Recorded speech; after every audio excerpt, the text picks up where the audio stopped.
пойти вон туда. Ну, либо вон туда и вон туда. А как? Bəli, ələ də salar, məzələnər də, ağzımıza da sısar da. Çünki ölkənin yiyəsi yoxdur. Bizim ölkəni idarə edən, bizim ölkənin başında duran bir qumarbazdır. Keçmişi qumarbaz, qumarda dalını uduzan, narkomanın birisidir. Ölkəni qoyub avtopilotə, insanlar əziyyət çəkir, insanlar zülm çəkir yağış sularından. Əgər İlham Əliyev xalqa hörmət qoyan olsaydı, gedərdi Sovet sistemindən qalmış kanalizasiya sistemlərini dəyişərdi ki, bugün də Rusiyalı bir hansısa bir dılğır gəlib bugün Azərbaycan xalqından məzələnməz. Əslində, haqlı yerə də məzələnir. Haqqı da var. Çünki gördüklərini çəkib paylaşır. Ölkənin durumunu paylaşır. Amma gəlin mən sizə başqa bir şey deyim. Mən sizə nəyə deyim? İlham Əliyev dünyaca məşhur Euronews kanalı yəqin eşitmişsiniz də. Euronews. Eşitmişsinizmi? Euronews kanalı. Ona demək 22 may tarixindən müqavilə imzalayıb dekabrın 30-una qədər. İlham Əliyev Euronews vasitəsilə özünün təbliğatını apartdırmaq üçün Euronewsə 1 milyon 700 min manat, təxminən 900 min euro pul ödəyibdir Euronewsə. Dünyaca məşhur Euronews kanalı. Bilirsiniz ki, dünyanın ən böyük media qurumlarından biridir Euronews. Və İlham Əliyev orada özünü reklam elətdirməyə, propagandasını aparmaq, təbliğatını aparmaq üçün Euronewsə 1 milyon 700 min manat, təxminən 900 min, 1 milyon euroya yaxın pul ödəyib ki, onlar İlham Əliyevi reklam eləsinlər.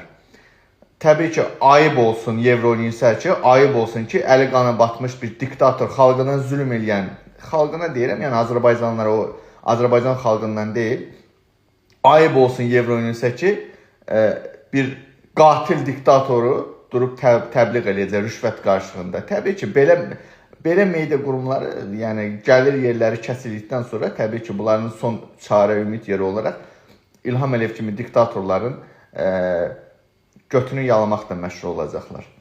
Yəni deməkdə məqsədim odur ki, 1 milyon 700 min manat İlham Əliyev özünün reklamı üçün turizm agentliyi, təbliğat agentliyi vasitəsilə həmin pul artıq Euronews'in kassasına köçürülübdür. Yəqin ki, yaxın günlərdə gələcəklər Azərbaycana. Bundan əvvəl də onu da deyim ki, artıq bir neçə dəfə İlham Əliyevi təbliğ eləmişdilər. İlham Əliyevin güya dırnaqarası gördüyü işləri təbliğ eləmişdi Euronews. O Euronews'un burada yəqin ki, bu videonu orada işləyənlər atarlar. O bu yağış sularını İlham Əliyevin inkişafından, gördüyü işlərdən danışır. Bu videolarda onlara göstərirsiniz. Amma çünki siz artıq utanmaz bir varlığa çevrildiniz də Euronews. İlham Əliyev kimi satqın bir, oğraş bir diktatorun təbliğatlarını. Yəni görün, həqiqətən deyir o paranın açmayacağı kapı yoxdur da. Medianı da ələ alır, hər şey ələ alır. Pulla, yəni pul elə bir şeydir ki, yəni hər adam onun qarşısında dayana bilmir də. Gec ya tez hər kəs satılır, vicdanını, şərəfini, namusunu, qeyrətini satmağa məcbur olur. Bugün çox az insan var ki, özünü qoruyub saxlayıb, şəxsiyyətini pula satmayıb. Amma Euronews artıq satdı. Namusunu, qeyrətini bugün İlham Əliyev rejiminə, Azərbaycanlılara zülm eləyən İlham Əliyev faşist bir diktatora satdı. Ayıb olsun, ayıb olsun.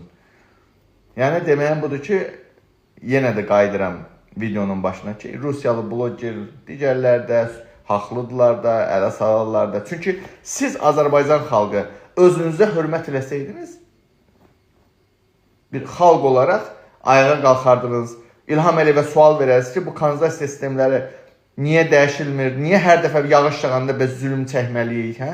Bizim evdən çölə çıxa bilmirik, suyun içində boğuluruq, körpülərin altında boğuluruq. Bunu İlham Əliyevə sual vermək lazımdır. Sən sual verməyəndən sonra, başını salıb aşağı mən eləyəndən sonra Rus blogerləri təbii ki, səni ələ salacaq.